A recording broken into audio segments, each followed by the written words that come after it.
الحمد لله والصلاة والسلام على رسول الله وعلى آله وصحبه ومن والاه. السلام عليكم ورحمة الله وبركاته. موكي يا ميامي كابوليك السيسي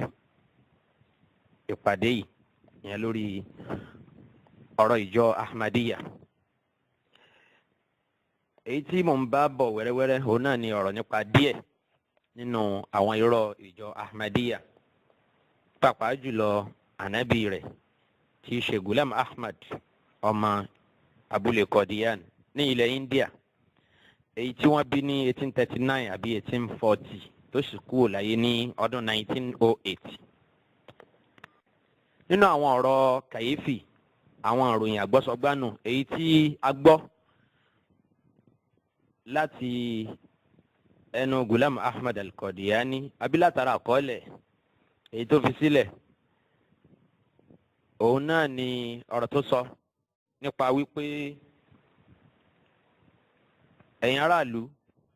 nígbà tó ń pera àwọn ní Mahdi, ó yẹ kẹ́ ẹ ti mà, kò yẹ kẹ́ ẹ jà àwọn níyàn rárá, kò yẹ kẹ́ ẹ ṣe èméjì, ó yẹ kí gbogbo yín kẹ́ ẹ máa tẹ̀lé òun gọ́gọ́ ni, torí pé òun láṣíwájú yín, òun lòun ó kó yín là níwájú Ọlọ́run. Ádámù tẹ́ ń wò yẹn gẹ́gẹ́ bó ṣe sọ náà rẹ̀, Ọlọ́run yẹpẹrẹ, ṣètọ́nù yẹpẹrẹ gẹ́gẹ́ bó ṣe sọ nínú tírà al-khutbatul ilhamiyya. Ó ní ṣètọ́nù yẹpẹrẹ Ádámù, ìkẹ́ àtọ̀lọ́lọ́run kó máa bá baba ńlá wa Ádámù alayhi salatu wa salam. Èṣù yẹpẹrẹ ó wọ turuturu kúrò ní àlìjánná. Àmọ́ òun Ghulam Ahmad, òun lòun á jẹ́ sábàbí kíkó àwọn èèyàn padà sínú àlìjánná náà. Ghulam Ahmad ní òun ti di ọmọ ọdún 65 years nígbà tó ń sọ̀rọ̀ yìí. Ó ń sọ̀rọ̀ náà ní nǹkan bíi 1902. Ó ní mo ti di ọmọ 65 years báyìí. Kò wá sẹ́ni náà tó tó bẹ́ẹ̀ láti mú àbùkù kan jáde nínú ìgbésí ayé òun, bí tí wù kí àbùrù náà ò kéré ma. Ní òní tún ọ̀rọ̀ yẹn kà, ó wà nínú tírà Nuzulul Masih page 202. Ìyẹn ni pé ó lóun ò lábùkù, òun ò kù síbì kan. Pẹ̀lú àwọn ọ̀pọ̀lọpọ̀ tá a ti ka àwọn ọ̀rọ̀ tá a ti sọ jáde tẹ́lẹ̀ nínú ọ̀rọ̀ ẹ̀ nínú Ghulam Ahmad Revelation, mo ti kà fún wa ń bẹ̀ pé ó ní gbogbo tó bá tẹnu òun jáde ọ̀dọ̀ Ọlọ́run ló ti wá, wípé òun kì í sọ̀rọ̀ fẹ́ẹ́nú. Ó di mélòó? Ghulam Ahmad jẹ́ kó yé wa wípé tóun bá tiẹ̀ wá ṣàṣìṣe, torí pé Ọlọ́run nìkan ló ní pípé, ó dà pé ó fẹ́ respect Ọlọ́run díẹ̀ nìyẹn. Ó ní tó bá wá ṣẹlẹ̀ wípé òun ṣe nǹkan kan tó kù díẹ̀ kàtó, ó ní láàrin ká dijú ká yajú, Ọlọ́run ò ní fi òun sílẹ̀ sórí àṣìṣe náà ẹsẹ̀kẹsẹ̀. Yẹn ni pé àjẹ́ àbálẹ̀ ni tòun lọ́lọ́run rán. Kó o má ti ṣe mistake yẹn báyìí ní láàrin kéèyàn dijú kéèyàn yajú, Ọlọ́run ti sáré tó òun ṣe. Níbo nìyẹn náà wà? Ó wà nù tirẹ̀ tó pè ní Nurul Haq, ẹ wo page 192. tó Yorùbá ní ẹni ní kí là á ṣe òun náà là á ṣe hàn. Téèyàn bá ní òsírò òun, kò sí ní tó burú tá a bá sọ pé ẹgbẹ̀lẹ́gbẹ̀ irú ẹ̀ wà, kódà tá a bá tún fi hàn án wípé irú ẹ̀ pọ̀, kò sí láì fi ń bẹ̀, torí pé irú Ọlọ́run nìkan ni ò sí, irú èèyàn pọ̀, àfàwọn tọ́lọ̀ ń bá dá nídàá pé kò ní nírú, kò ní láfijọ́, gẹ́gẹ́ bí Ànábì wa sallallahu alayhi wa sallam tọ́lọ̀ ń ṣe ní ìkan gbòógì, pàápàá jùlọ aṣíwájú fún gbogbo àwọn ẹni rere. Ìkẹ́ àtọ́lọ́ Ọlọ́run kó máa bá Ànábì náà sallallahu alayhi wa sallam. Torí irú àwọn ọ̀rọ̀ tí mo sọ síwájú yìí, àtàwọn ìlérí, àtàwọn ọ̀rọ̀ àsọgbọnú, àwọn àsọfẹnujáàmù èyí tí Ghulam Ahmad sọ, ń ló fa káwọn afá mùsùlùmí kóbò gẹ́gẹ́ bí ehoro, bí ajá ti kóbò ehoro. Lórí àwọn tó sọ yìí pé ìwọ lábùkù bí báwo, ó dà bó lábùkù bó lábùkù ẹ̀sà wò tó. Àwọn tàná ṣe tí wọ́n lọ, àwa náà ń ṣe ti tiwa. Pé ẹ jẹ́ ká yẹ̀ wò díẹ̀, yẹn ló fa àwọn ọ̀rọ̀ tí àwọn onímọ̀ ti yẹ̀ wò alátànà wa táwọn náà tuntun gbé yẹ̀ wò pẹ̀lú àwọn ìgbìyànjú tiwa náà díẹ̀díẹ̀. Ìyẹn ló fà á tí mo fi ń bá ọ̀rọ̀ bọ̀ lórí ọ̀rọ̀ nípa díẹ̀ nínú àwọn irọ́ Ahmadiyyah. Késẹ̀tì yẹn yóò ti dé nǹkan bí nọ́mbà 16, eléyìí ń jẹ́ nọ́mbà 17 nínú ẹ̀. Biznillahi ta'ala a ó tún tẹ̀síwájú. Abala bíi tí a bá ọ̀rọ̀ dé, òun náà ni abala bíi tí a ti ń sọ̀rọ̀ nípa irọ́ tí ìjọ Ahmadiyya pa nípa iye òǹkà tí wọ́n jẹ́ láyé. a sọ fún wa pé láti gbàdégbà wọn máa gbé òǹkà jáde tí àwọn òǹkà náà ń takora wọn pé ìjọ Ahmadiyya lágbàáyé o tó bá wù wọ́n gbà míì wọ́n á ní 200 million làwọn nígbà míì àwọn tó ń sọ̀rọ̀ yìí kì í ṣe àwọn èèyàn kéékèèké nù wọn olórí ìjọ Ahmadiyya gan fún rẹ̀ khalifa àwọn àgbà tí wọ́n ní gbogbo àwọn mùsùlùmí tá a wà láyé tá a bá ṣe bẹ́yàn fún ká lọ bá yẹn Masruru Ahmad èyí tó wà ní London yẹn tó gba fàájì ń bẹ tó lọ jókòó ti àwọn kèfèrí tán jọ ran wọn lọ́wọ́ láti dojú ẹ̀sìn Islam bolẹ̀ láti gbógun ti àwọn mùsùlùmí yòókù láti bójú àwọn mùsùlùmí yòókù jẹ́ pẹ̀lú máa fi ẹ̀sùn terrorism kàn wọ́n. èyí tí ìjọ Ahmadiyya ń sọ fún wa pé tá a bá ṣe bẹ́yàn fún káwa náà gbà fún gẹ́gẹ́ bí Imam Zaman ọ̀rọ̀ wa ò lè dayọ̀ wájú Ọlọ́run. òun ló ń sọrú ọ̀rọ̀ wọ̀nyí a máa gbé ní tó bá wù jáde nínú òkà ó nìkan náà sì kọ́ kódà àwọn khalifa ìjọ Ahmadiyya tán ti ṣíwájú náà pàápàá jùlọ ọmọ Ghulam Ahmad tí í ṣe Bashiruddin Mahmud Ahmad àti khalifa àwọn ẹlẹ́ẹ̀kẹrin tí í ṣe Mirza Iro Ahmad. gbogbo àwọn yìí kálukú wọn lásìkò wọn tó máa fẹ́ sọ̀rọ̀ yìí òǹkà tí ìjọ Ahmadiyya jẹ́ lágbàáyé a rí wípé wọn a máa parọ́. ṣebí Yorùbá ló ní ọmọ yìí bá pèlè ìyá ẹ̀ ńlẹ̀ kó ṣaṣọdá tí wọ́n bá ń ṣe bí wọ́n ṣe ń ṣe yẹn ta ni wọ́n fi jọ ẹ jẹ́ ká ṣàwò díẹ̀ ìyẹn ló fà á tàbí ń bá bọ̀ nípa ohun tí Ghulam Ahmad sọ nípa iye tí òǹkà ìjọ rẹ̀ jẹ́ torí pé irọ́ tíjọ Ahmadiyya ń pa nípa iye òǹkà wọn lágbàáyé láti lè fi máa dẹ́rù bá àwọn èèyàn wípé àdéhùn tí Ọlọ́run ṣe fún Ghulam Ahmad gẹ́gẹ́ bí wọ́n ṣe ń claim wípé àdéhùn náà wá sí ìmúṣẹ rí bíjọ Ahmadiyya ṣe ń lọ sókè sí ni wọ́n á máa fi ṣe fáàrí bẹ́ẹ̀ wípé iná àwọn mùsùlùmí yòókù ń jájò rẹ̀yìn àmọ́ Ahmadiyya ń jó àjò lọ sókè. afa Ghulam Ahmad tó jẹ́ ànábì tíjọ Ahmadiyya gbàgbọ́ láwọn nìkan kàbádáyà ó ní Ọlọ́run ti ṣàdéhùn fún òun tẹ́lẹ̀ pé òun Ghulam Ahmad òun ò ní òkìkí gbogbo ayé kò síbi tí wọn ò ti ní mọ̀ òun bẹ́ẹ̀ ni ó ní ayé ó mọ̀ òun kí ló wí nínú tírà tó pè ní As-Sirajul Munir ó ní innal murada anna al-ayati dhatil haybati satazharu wa tartajifu min al-afidati wal akbad wa inda'idhin tuwajja'u al-qulubu ilayhi wa yuwalladu hubbuhu fil qulub wa yunsharu qabuluhu fil ard فلا يكون 4 أشخاص جالسين في مكان دون أن يذكروه بالحب والثناء عليه. ó ní Ọlọ́run ti kọ́ wípé tó bá tó àsìkò kan pé òun Ghulam Ahmad Ọlọ́run lòun ó fún un ní òkìkí òun ó gbajúmọ̀ púpọ̀ ní gbogbo àgbáńlá ayé débi wípé kódà èèyàn 4 ò ní jókòó síbi kan àfi kí wọ́n rántí dárúkọ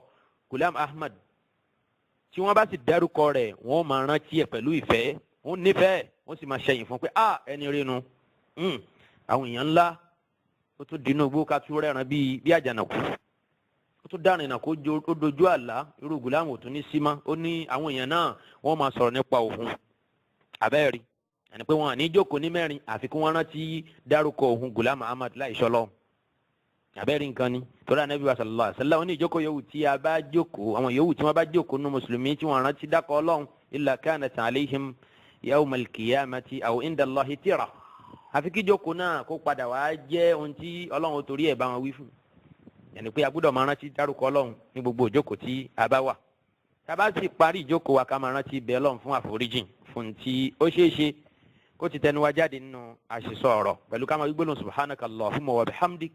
ashhadu an la ilaha illa ant astaghfiruka wa atubu ilayk léyìí tí ó máa jẹ́ kàfárọ̀ fún àṣìṣọ wa àtàṣìṣe wa níbi ìjókòó tí a ti fẹ́ túká yẹn. tára kíyèsí á rí pé àdéhùn yìí tí Ghulam Ahmad ní Ọlọ́run ṣe fún ìpínyàn 4 ò ní jókòó àfi kí wọ́n máa sọ̀rọ̀ òun á rí pé àdéhùn yẹn ó wá sí ìmúṣẹ lóòótọ́ ṣùgbọ́n axiyan ẹ̀gbọ́ ìdàkejì ẹ̀ òun náà ló ṣẹlẹ̀ béèyàn 4-5 bá jókòó lóòótọ́ lórí Facebook àbí lórí WhatsApp èyí tí wọ́n ń create WhatsApp groups Facebook account torí ìjọ Ahmadiyya lé ní ẹ̀rí pé àdúrà yẹn gbà lóòótọ́ ìlérí náà sì wá sí ìmúṣẹ wọn ò ní yé rántí Ghulam Ahmad ṣùgbọ́n pẹ̀lú èpè pẹ̀lú èébú pẹ̀lú ká sọ àwọn ọ̀rọ̀ gbánúgbánú ọ̀rọ̀ a máa sọ sí lọ́nà ọ̀run tó wà lọ́hùn òun náà ni wọ́n fi rántí ẹ̀ adúpẹ́ fún ọba tó mú ìlérí ẹ̀ṣẹ fún gbogbo àwọn òbílẹ̀jẹ́ nínú àwọn ìlérí Ọlọ́run èyí tí Ghulam Ahmad sọ pé Ọlọ́run ṣe fún un pé òun ó fi kẹ́ òun náà ni wípé ó ní àwọn èèyàn ó padà jọyìn ìjọ òun Ghulam Ahmad tí wọ́n sì pọ̀ ló ń kà dáadáa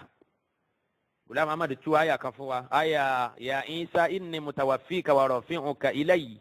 wa mutahhiruka mina alladhina kafaru bó ti wí tiẹ̀ náà nìyẹn léyìí tí ó yàtọ̀ fún bí Ọlọ́run bá lékè ọlá ṣe sọ nínú al-Qur'an ṣùgbọ́n túmọ̀ àyà náà fún wa wípé ìtumọ̀ inni mutawaffika òun náà ni pé ayé ya Isa ìtumọ̀ Isa nínú Qur'an nínú Revelation Gulam Ahmad bẹ́ẹ̀ yẹn òun náà ni pé ìwọ Gulam Ahmad ńgbà tọ́lọ́run bá ní ya Isa tó sì jásí pé tó gbà lérò ni pé ya Gulam Ahmad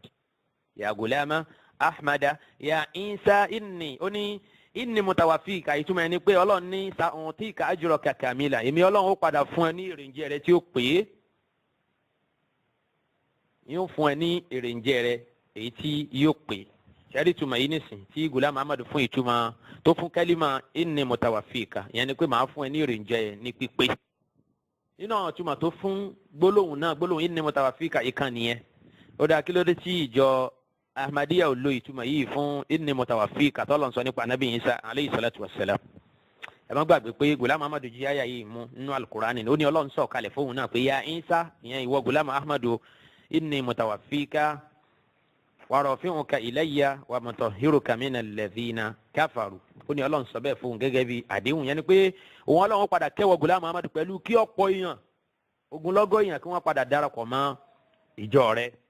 kí wọ́n jọyìn ìjọ Ahmadiyya ó ní àdéhùn Ọlọ́run ni. tábà wọnú tíra tazkiratu shahadatayn níbi muqaddima ẹ̀ ìyẹn ọ̀rọ̀ àsọsíwájú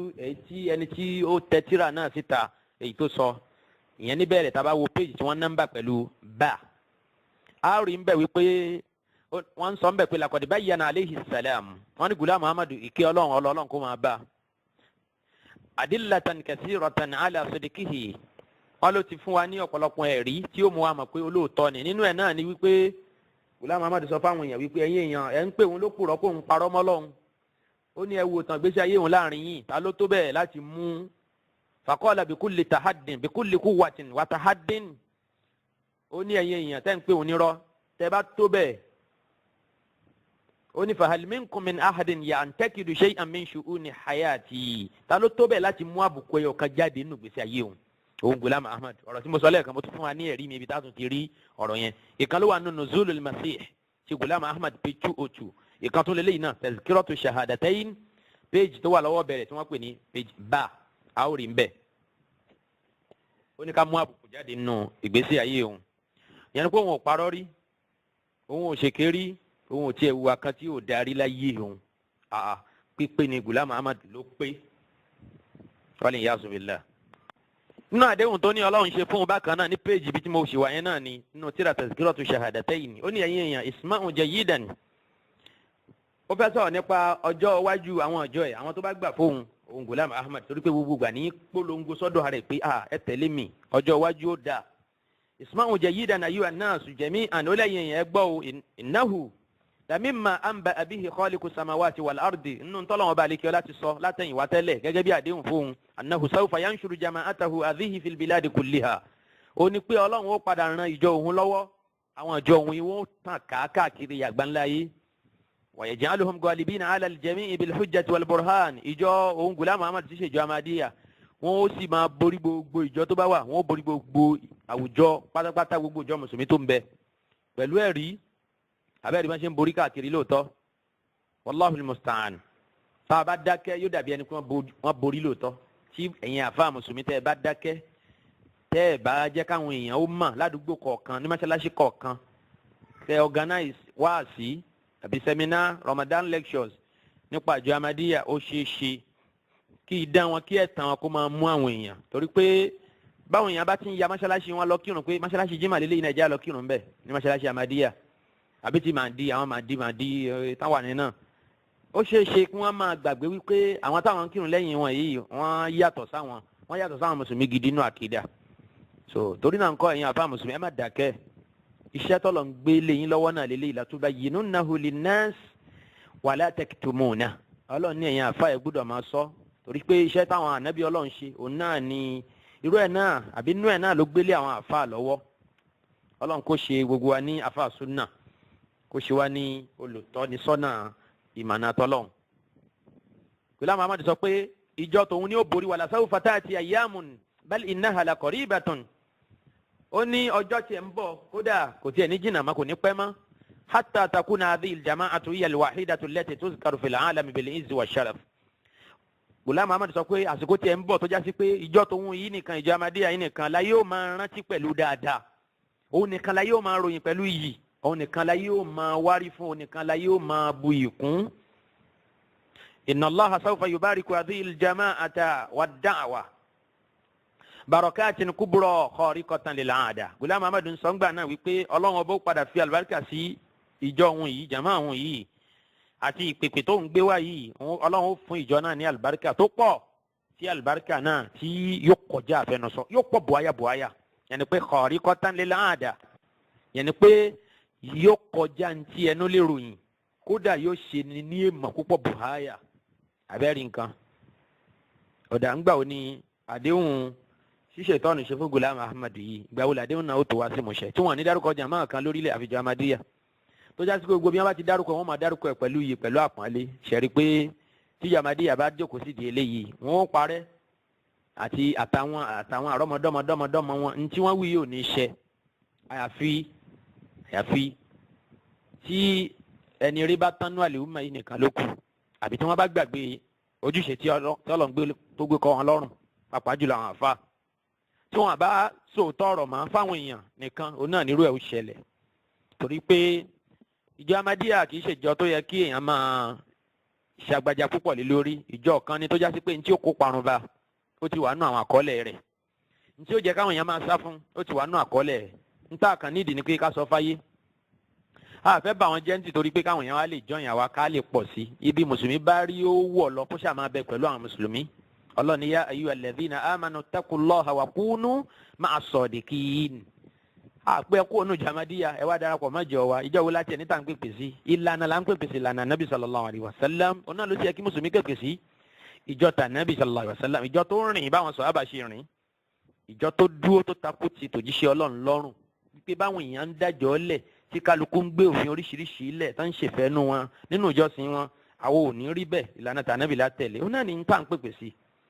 Torí náà kó gbóbi tí mùsùlùmí bá wá ẹ ṣáà darapọ̀ máwọn tó bá ń tẹ̀lé lánàá tànàbí sallallahu alaihi wasallam. Tànàbí ni ká tẹ̀lé pẹ̀lú gbólóhùn ẹ̀ pé fa alaykum bi sunnati wa sunnati al-khulafa'i ar-rashidin. Ìyẹn ló kàn wá, kì í ṣe èmi ò tó láṣíwájú.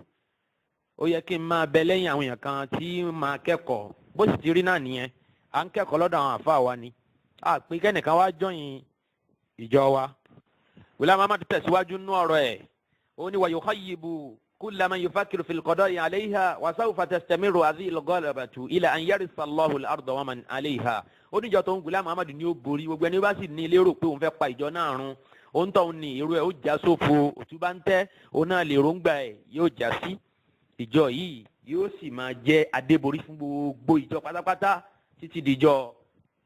dìgbẹ̀yìn ayé. Ẹ̀rí bí Ghulam Ahmad ṣe wí nìyẹn. Ìyẹn ni wípé nínú plan ìjọ Ahmadiyya òun náà ni kó jẹ́ pé Ahmadiyya ó borí gbogbo ìjọ mùsùlùmí tó wà. Jàmáà mùsùlùmí tó bá já sí wípé ìjọ Ahmadiyya bá ń bẹ lójú ọ̀nà ni tó ń bẹ nílànà tànàbí kó máa borí lọ bí tó bá fẹ́ borí lọ, torí pé iyì ẹ̀ níparí títa ní ó jẹ́ títí Islam ni, iyì ẹ̀ títa ní ó jẹ́ títí àwa mùsùlùmí náà ni. Ṣùgbọ́n tó bá yẹ pé pẹ̀lú àwọn àdìsọ́kàn wọn èyí tẹ́ padà máa gbọ́ ẹ̀kúnrẹ́rẹ́ nú ẹ̀, tẹ́ padà máa gbọ́ ẹ̀kúnrẹ́rẹ́ àlàyé lórí ẹ̀, tó bá yẹ pé pẹ̀lú àwọn àdìsọ́kàn yẹn ni irọ́ lọ́rọ̀ tẹ́ sọ yìí,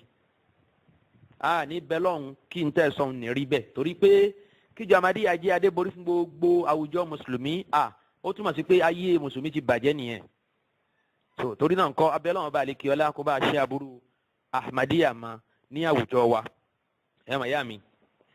wọ́n ní àyà bẹ́lẹ̀ ó bẹ́árí.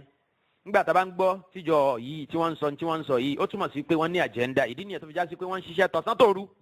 lórí kí èrò yìí kó lè wá sí ìmúṣẹ. Níjọ́ tí wọ́n dá MTA TV wọn sílẹ̀, ìyẹn satellite TV wọn, níjọ́ tí wọ́n dá sílẹ̀,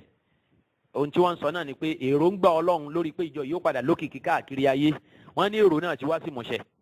Ìyẹn ni pé wọ́n ní promise àbí prophecy ló ti wá fulfilled yẹn, pé ayé wa Ahmadiyya káàkiri ayé nísìn. Ọ̀rọ̀ tá Ànábì àwọn sọ sílẹ̀, ìyẹn Ghulam Ahmad wípé ìjọ yóò padà lókìkí káàkiri ayé, wọ́n ní ọ̀rọ̀ yẹn ti wá rí bẹ́ẹ̀ nísìn. Wọ́n sì ń sọ dì sí ìwọ láwọn fídíòs lọ́wọ́ tí wọ́n ti ń sọ irú ọ̀rọ̀ báyìí. Kódà ṣé ń gbà tí wọ́n ti wá ní satellite TV tí wọ́n lókìkí káàkiri ayé tó wáyé pé gbogbo ayé ló mọ̀ ọ́n lòótọ́ tó bá jẹ́ bẹ́ẹ̀, torí pé ìjọ náà wọ́n á máa jákúnra wọn púpọ̀. gẹ́gẹ́ bẹ́ẹ̀ ṣe padà máa gbọ́ ohun tí wọn ò tó wọn á máa pera wọn èèyàn tí ò tó gèlètè tó mẹ́fìn òun náà lọ̀rọ̀ ọjọ́ náà wọn á máa sọ ìpéjọ Ahmadiyya nísìnyí wọ́n ti wà ní tó tó 200 countries lágbàáyé ẹ̀ wà ní kínni babade country míì ṣé òǹkà àwọn ju bíi 2000 4000 lọ ní ẹ gbọ́ bó ti rí nìyẹn náà ẹ sọ mélòó ni ìjọ Ahmadiyya ní Egypt fún mi mélòó ni Ahmadiyya ní Iraq mélòó ni Ahmadiyya ní Jordan àti bẹ́ẹ̀ bẹ́ẹ̀ lọ ṣe lẹ́rìí pé òǹkà péréte báyìí ni ẹ bá fi wọn òǹkà àwọn mùsùlùmí kódà ká sọ pé àwọn ìjọ mùsùlùmí oríṣiríṣi tó wà gan táwọn náà láṣìṣe oríṣiríṣi tiwọn ẹ rí i pé kíkéré níjọ Ahmadiyya kéré wọn ò tó nǹkan rárá níbo ni wọ́n wà lẹ́gbẹ̀ẹ́ àwọn ọ̀pọ̀lọpọ̀ àwọn àwùjọ mùsùlùmí yòókù pẹ̀lú àṣìṣe àwọn ìjọ mùsùlùmí tá à ń sọ wọ̀nyí náà so léyìí tí ó ń já sí pé ara wọn ni wọ́n ń tàn ẹ wá dá MTA TV ilé ẹ wá lókìkí káàkiri ayé ẹ dákun ẹ mọ̀ ìyá mi àwọn football leagues oríṣiríṣi tí wọ́n dálẹ̀ láyé yẹn mi ò mọ bọ́ọ̀ dàbí alára àwọn Liverpool àwọn Chelsea àwọn Barcelona oríṣiríṣi yẹn ṣé Ahmadiyya ti gbajúmọ̀ táwọn football leagues yẹn ẹ mọ̀ ìyá mi ṣé ó tọ́ka sí pé tọ́lọ́ ni wọ́n àbẹ́ gbọ́ ṣé ó tọ́ka sí wípé gbogbo àwọn football leagues yẹn ṣé ó túmọ̀ sí wípé ìjọ tọ́lọ́run ni àwọn àgbà tí Ọlọ́run fẹ́ràn wọn púpọ̀ àrínú àwọn wọ̀nyí tó já sí pé àwọn náà láwọn satellite TV tó ń polongo èrò wọn káàkiri ayé bí wọ́n ṣe ń wọlé bí wọ́n ṣe ń jáde bí wọ́n ṣe ń pawó bí wọ́n ṣe ń develop sí ṣé wàá túmọ̀ sí pé wọ́n ti dẹni Ọlọ́run náà nìyẹn ó túmọ̀ sí pé òkìkí ò ní nǹkan kan yẹn màyà mi ní ẹ̀sìn Islam Ghulam Ahmad náà àwọn àsọtẹ́lẹ̀ òun náà ni wípé Ọlọ́run ó fún un ní òkìkí náà yóò bù háyà púpọ̀ òun ó gbayì gan tábà wọnú tíra ẹ̀ tó pè ní arba'in ẹ wo page 11 nísàlẹ̀ pátápátá ìyẹn níbi footnote ń bẹ yàrá rí pé ó ń sọ fún wa pé Ọlọ́run ti ṣàdéhùn fún un pé inna naj'aluka mashhuran fil alam wọ́n ní Ọlọ́run sọ wípé Ghulam Ahmad Ọlọ́run lòun ó fún un ní òkìkí púpọ̀ òun ó ṣe ní ẹni tí yóò jẹ́ olókìkí lágbàńlá ayé wa yurfa'u ismuka fi jami'il bilad wa lan yabqa ahadun la ya'rifu ismak orúkọ ọwọ́ Ghulam Ahmad yóò sì ga ní gbogbo àgbáńlá ayé mo fẹ́ kẹ́ máa ṣọ̀rọ̀ yẹn dáadáa ní gbogbo ayé pátápátá ó ládéhùn ní tọ́lọ̀ ti ṣe fún un ìyẹn ni pé kò ní síbi tó yẹ òkìkí wọn ò ní dé ó ní kò sí ní ṣẹ́kù ẹnì kankan tí ò ní mọ orúkọ òun Ghulam Ahmad mo rẹ́rìn ìgbà kékeré mi Ọlọ́run kò ṣàánú kò ní ṣẹ́kù ẹnìkan wà lan yabqa ahadun la ya'rifu ismak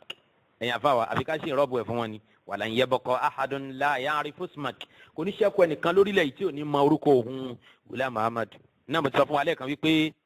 bẹ́ẹ̀ ni tó bá yẹ pé lóòótọ́ ni Ghulam Ahmad bá ń lókìkí tó ń gbajúmọ̀ lọ kó máa gbajúmọ̀ lọ síbi tó bá fẹ́ gbajúmọ̀ lọ kó máa lókìkí ẹ̀ lọ káyé máa máa lọ kò sí gbogbo bó ti lè gbajúmọ̀ tó tí ó tó ti Fáráò àbí tí ó tó ti Ṣàítánì gan tó jọ gàgbà ọ̀gá àwọn aláburú so Abu Lahab gbajúmọ̀ púpọ̀ odidi súra kan òun náà ni Ọlọ́run fún nínú Al-Qur'an kò sígbà tá a ka Qur'an tá a ní ka ọ̀rọ̀ nípa Abu Lahab àwọn èèyàn gba wáàsí látara ẹ̀ ẹlòmíì ń ṣẹlọ́n látara ẹ̀ ẹlòmíì ń sinlọ́n látara Abu Lahab bókìkí ẹ̀ tí wàá tó yẹn ń bolo wá wà lọ so ó túmọ̀ sí wípé ọ̀rọ̀ ẹ̀ máa gbajúmọ̀ yẹn ara ẹ̀ ló ń tàn ara Ghulam Ahmad ló ń tàn kó máa gbajúmọ̀ lọ síbi tí ó bá fẹ́ gbajúmọ̀ lọ nítorí kan wà náà ni pé ẹ̀yin àfa mùsùlùmí ẹ má dákẹ́ nítorí pé máa gbajúmọ̀ máa lókìkí tẹ́rí tí wọ́n ń sọ yẹn owó wà lẹ́yìn ẹ̀ o bẹ́ẹ̀ ni owó wà lẹ́yìn gbogbo orú ọ̀rọ̀ tẹ́ ń gbọ́ yẹn lẹ́ẹ̀fì rí pé ojúmọ́ kan pláàni kan kẹ̀ àìmọye pláàni ni fún ìjọ Ahmadiyya láti lè rí pé àwọn dominate ayé lóòótọ́ kí àwọn èrò yìí kó lè wá sí ìmúṣẹ fahal antum na'imun ẹ̀yin àfa ṣé ẹ máa sùn lẹ́yìn gbàtẹ́ gbọ́ gbogbo eléyìí ẹ dìde lẹ̀ ẹ má sùn má o ẹ má sùn má ẹ jẹ́ kó rún mọ níwọ̀nba ẹ ka díẹ̀ nú àwọn ọ̀rọ̀ yìí náà ṣiṣẹ́ ti yín bẹ̀ ẹ ṣe ládùúgbò yín ẹ jẹ́ káwọn mùsùlùmí ó mọ̀ káàkiri tó yẹ kí wọ́n mọ̀ lórí ìjọ eléyìí nìkan kọ́ o gbogbo ìjọ tó bá ti yapa ìlànà tà nábì sallallahu alaihi wasallam náà ní ká ṣiṣẹ́ lórí ṣùgbọ́n eléyìí ti ẹ̀ pọ̀ òun ò yapa ìlànà nábì òun wulẹ̀ ṣe kèfèrí pẹ̀lú Ọlọ́run ni pẹ̀lú Islam pẹ̀lú ànábì sallallahu alaihi wasallam ṣùgbọ́n nítorí wípé wọ́n tira wọn mẹ́sìn yìí ìdí nìyẹn tá a fi ń ṣe ń tà ń ṣe yìí o. Ghulam Ahmad sọ pé òun ò ní òkìkí débi pé kò ní kú ẹnìkan láyé yìí tí ò ní gbórúkọ òun eléyìí pọ̀ kódà bóyá yóò tún ju ti Ṣaitọ́nù gan lọ lórí àrè léyìn tí ò dá Ṣaitọ́nù màláyé yìí bẹ́ẹ̀ ni yóò máa bẹ̀ náà tí yóò máa pé Ṣaitọ́nù ń bẹ wọ́n ń bẹ lórílẹ̀ àmọ́ kó wá sọ fún wa pé kò ní ṣẹ́kù ẹnìkan tí ò ní gbọ́ orúkọ òun eléyìí kọjá ààyè nìyẹn ó ní wà máa hàn nùbú àtún ukhra Ọlọ́run tún ṣe àdéhùn fún Ghulam Ahmad pé wàyí an-nasa sayursiluna al-hadaya min aqsa al-bilad wa ya'tunaka min ba'id ó láwọn èèyàn máa fi ẹ̀bùn kẹ̀kẹ́ ẹ̀bùn ńláńlá owó tó pọ̀ wọn máa fi ránṣẹ́ sóhun Ghulam Ahmad wọn a sì máa wá báwọn látọ̀nà tó jìn wọn a máa travel wa nítorí kí wọ́n wá pàdé òun Ghulam Ahmad. Ó ní bẹ́ẹ̀ ló sì rí lóòótọ́, Ọlọ́run ti ṣe bẹ́ẹ̀.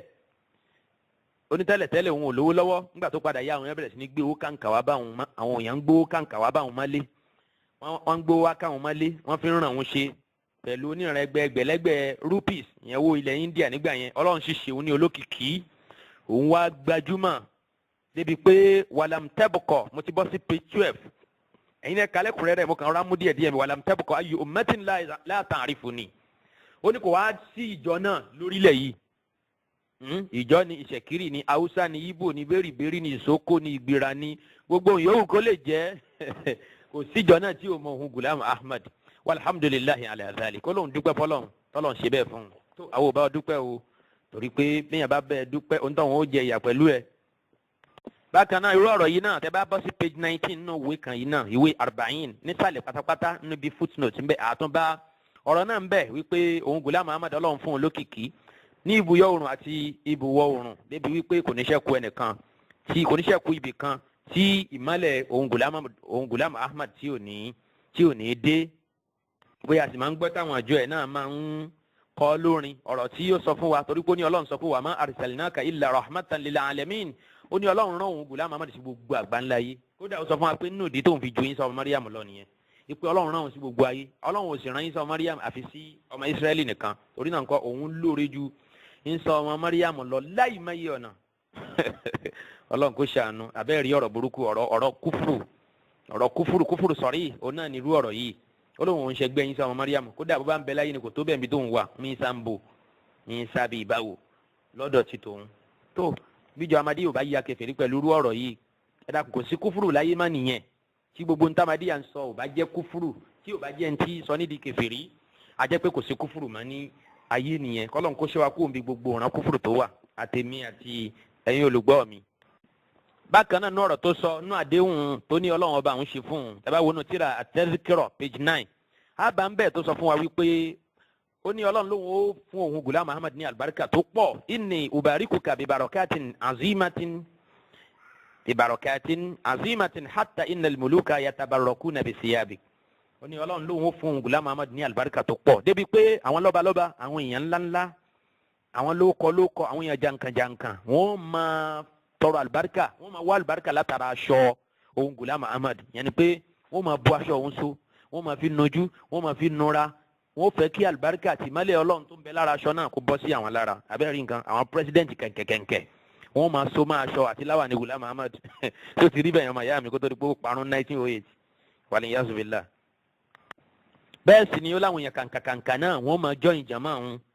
wọ́n máa darapọ̀ mọ́ ìjọ Ahmadiyya. Irú ọ̀rọ̀ yìí bákan náà ẹ̀ tún bá nínú ìwé Tazkira ẹ wo page 242 bákan náà ẹ wo page 700 ẹ wo nù tíra al-Istiftah àtúnbà ń bẹ̀ bákan náà ní page 110 ìyẹn page 110 nínú tíra al-Istiftah. Gẹ́gẹ́ bí Yorùbá ṣe ń sọ Yorùbá ní ẹ̀fọ́ kì í lé ẹ̀fọ́ láwo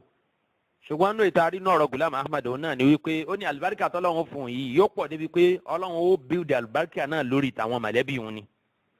òun lòun ó gbajúmọ̀ débi wípé gbígbajúmọ̀ náà àti lílókìkí náà kò ní láfijọ́ ìyẹn ni pé òun á gbajúmọ̀ ó ní Ọlọ́run ti ṣe àdéhùn fún un Ọlọ́run ṣàdéhùn fún un pé yanqati'u aba'uka wa yubda'u minka ó ní ìrántí àwọn baba ńlá àwọ̀ Ghulam Ahmad yóò parí ẹnìkan ò ní rántí wọn mọ́ ìrántí òkìkí tuntun mi ó ṣe wá bẹ́ẹ̀ látòrí ìwọ ẹ dákun ǹjọ́ dáa kọ́mọ gidi ọmọlúwàbí ọmọ tí wọ́n bí ire kó sọ pé torí pé òun ó lókìkí káyé má rántí àwọn tó bí òun mọ́ torí pé okùn ò ní gùn títí kó má níbi tá a ti mú wa àdéhùn tí Ghulam Ahmad ní Ọlọ́run ń ṣe fún un nìyẹn pé wọn ò ní rántí àwọn tó bí òun mọ́ bẹ́ẹ̀ sì ni gbogbo àwọn ọmọ bàbá àwọn mọ̀lẹ́bí òun wọn ò ní lókìkí òun nìkan lòun ó lókìkí táwọn àrọ́mọdọ́mọ òun ó sì ṣẹ́kù títí gbére. Lọ́pọ̀lọpọ̀ ayé nínú ìwé Ghulam Ahmad òun náà láti rí ọ̀rọ̀ náà ọ̀rọ̀ tá a sọ pé sọ wípé Ọlọ́run ní ìrántí àwọn tó bí òun Ghulam Ahmad ìrántí wọn ó dópin ayé ò ní rántí wọn mọ́ wàyúbdà omink òkìkí náà ní tuntun yóò ṣẹ̀ wá bẹ̀rẹ̀ látòrí òun Ghulam Ahmad àtàwọn àrọ́mọdọ́mọ òun. Lápèjúwe kí yá wọnú tíra arba'in tábà wo footnote ńbẹ lọ́wọ́ ìsàlẹ̀ a ó rí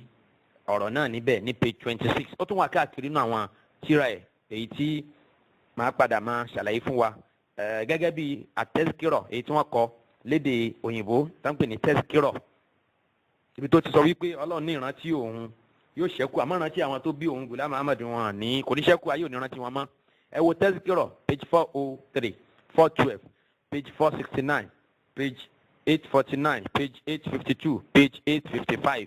àtàwọn bòmíì náà nínú gbogbo àwọn tírà ẹ̀ náà bákan náà tírà arba'in èyí tí mo dárúkọ lẹ́ẹ̀kan yẹn káwo bẹ̀ náà á bá ọ̀rọ̀ náà ń bẹ̀ page 26. mo lérò wípé ọmọlúwàbí kan ò ní fẹ́ kí òkìkí òun kó búyọ kó go òun búyọ débi wípé káyé tiẹ̀ má rántí àwọn tí wọ́n bí òun gẹ́gẹ́ bí gbogbo nílàákàyè ṣe mọ̀ nítorí wípé ẹ̀fọ́ ilẹ̀fọ́ láwo bí ò tiẹ̀ ju díẹ̀ ní òkìkí kí ló dé tí ò ní ṣẹ́kù fún àwọn tó bí ni bẹ́ẹ̀ ni ọ̀pọ̀ ọmọ ní gbajúmọ̀ ju àwọn òbí wọn lọ ṣùgbọ́n wípé ayé ò tiẹ̀ wá ní rántí àwọn tó bí ẹ máa ọmọ burúkú nìyẹn o èyí ṣe ọmọlúwàbí kan ò ní sọrú ẹ̀ jáde lẹ́nu wípé òkìkí òun kò tiẹ̀ ní jẹ́ káyé ò tiẹ̀ rí ti àwọn òbí tó bí òun rò mọ́ eléyìí ò bá mu kò bá mu lọ́dọ̀ gbogbo onílàákàyè ṣùgbọ́n rú ọmọ tí Ghulam Ahmad jẹ́ fáwọn òbí ẹ̀ ó dàbí pé ó ti yé wa bẹ́ẹ̀ ọlọ́run kó má ṣe wá ní ọmọ ẹ̀kọ́ Ghulam Ahmad sọnù tírà ẹ̀ tó pè ní arba'in ó ní ọlọ́run sọ fún un pé wa ma arsalnaka illa rahmatan lil alamin àyà Kùránì tọ́lọ́run ló fún anabi sallallahu alayhi wa sallam pé aràn ní aláàánú sí gbogbo àgbáńlá yìí Ghulam Ahmad sọ pé ọlọ́run sọ bẹ́ẹ̀ fóun náà wípé ya ahmadu uskun anta wa zawjuka aljanna ya adam uskun anta wa zawjuka aljannata àbí aljannatu dẹ̀ ni wáhíù tí Ghulam Ahmad ó wí torí pé olóhùn àti ìkejì wọn tí wọ́n bí pẹ̀lú ohun torúkọ rẹ̀ ń jẹ́ janna òun náà lọ́lọ́run bá wí mẹ́yìn ọlọ́run kó ṣàánú àkóṣọ́lá káyọ̀ kó ń bi àwọn ìsọkúsọ wọ̀nyí nísàlẹ̀ page 84 nínú tírà arba'in áwòrì ń bẹ̀ Ghulam Ahmad sọ pé ọlọ́run ṣe àdéhùn fún òun Ghulam Ahmad wípé wa haysuma wasala ismi sayakunu ismuka ma'ahu ó ní ọlọ́run ti ṣe àdéhùn fún òun pé gbogbo bí tí orúkọ òun ọlọ́run bá dé orúkọ wọ Ghulam Ahmad náà ó dé bẹ́ẹ̀ borúkọ òun ọlọ́run bá ṣe ń ṣáájú báyìí tí wọ Ghulam Ahmad yóò máa tẹ̀lé òun ni torí àwọn tíjọ di ọ̀rẹ́ mi máa ń tàbá pè ọlọ́run kò ṣàánú abẹ́rẹ́ rí nǹkan bẹ́ẹ̀ ó ní ọlọ́run ti níbi tórúkọ òun ọlọ́run bá dé orúkọ Ghulam Ahmad náà yóò dé bẹ́ẹ̀ ní oṣù ànábì sallallahu alaihi wasallam bóyá wọ́n tún máa forúkọ ẹ̀ pé irun ni tó bá padà yá wálé ìyá àṣùbìlà tírà arba'in lọ̀rọ̀ yẹn wà page 84 nísàlẹ̀ bákan náà tábà wọnú tírà al-istiftah page 6 àwòtún bá irú ọ̀rọ̀ tó jọ bẹ́ẹ̀ náà níbẹ̀ wípé ìwọ Ghulam Ahmad ó lókìkí ayé ó mọ̀ ọ́ kò ní síbi tí orúkọ rẹ̀ ò ní dé àwùbá níbẹ̀ bákan náà tábà wọnú ìwé yẹn náà nínú tírà al-istiftah tí mo sọ yìí náà ni kí a wo page 34 nínú ẹ̀ àwòtún bá bẹ́ẹ̀ bákan náà nínú tírà at-tazkira page 98 bákan náà page 658 tabatu wọnú tírà izalatul awham page 160 àwùbá bẹ́ẹ̀ ẹ wo tírà haqiqatul wahyi page 211 àti 240 àwòtúnbá ọ̀rọ̀ tí a ń sọ yìí náà nípa wípé Ghulam Ahmad sọ pé Ọlọ́run ń ṣàdéhùn fún wọn pé òun ó lókìkí òun ó gbajúmọ̀ ju ìṣáná ẹlẹ́ta lọ ẹ̀bí wípé kò ní síbi tí wọn ò ti ní mọ ohun Ghulam Ahmad. bákan náà nínú àdéhùn Ọlọ́run èyí tí Ghulam Ahmad sọ pé Ọlọ́run ṣe fún òun náà ni pé ó ní Ọlọ́run sọ fún un pé òun tí kulla ma turidu gbogbo tó bá fẹ́ pátápátá lòun Ọlọ́run ọba ó máa fún ẹ gbogbo tí Ghulam Ahmad bá fẹ́ ó ní Ọlọ́run ní òun ò ní ṣaláyì fún un ẹ wo tírà at-tazkira page 26 ẹ wo page 97 pàápàá jùlọ ẹ jẹ́ ká wo page 788 nínú tírà at-tazkira bákan náà ẹ wo tírà izalatul awham page 161 bákan náà izalatul awham page 626 ká tó wo ìwé tazkira èyí tí wọ́n kọ lédè òyìnbó ẹ wo page 469 àti page 482 nínú àdéhùn tí Ghulam Ahmad sọ pé Ọlọ́run ṣe fún òun náà ni wípé òun Ọlọ́run bá ń bẹ pẹ̀lú òun Ghulam Ahmad ní gbogbo àyíkáyè tí Ghulam Ahmad bá wà ó ní Ọlọ́run sọ fún un pé inni ma'aka fi kulli halin ọ̀rọ̀ yẹn wà nínú ìwé at-tazkira ti Lárúbáwá page 804 bákan náà wà nínú tazkira ti èdè òyìnbó page 502 nínú àdéhùn tí Ghulam Ahmad sọ pé Ọlọ́run ṣe fún òun náà ni wípé ó ní Ọlọ́run ní la nubqi laka minal mukhziyati dhikra nínú tírà al-istiftah page 114 ó ní Ọlọ́run ti ṣàdéhùn fún un wípé gbogbo tó ń jẹ́ nǹkan dójútì òun ò ní jẹ́ kó tọ́ sí òun Ghulam Ahmad ó ní Ọlọ́run ní òun ò ní jẹ́ kí ojú ti Ghulam Ahmad gbogbo tó ń pè ní ìwà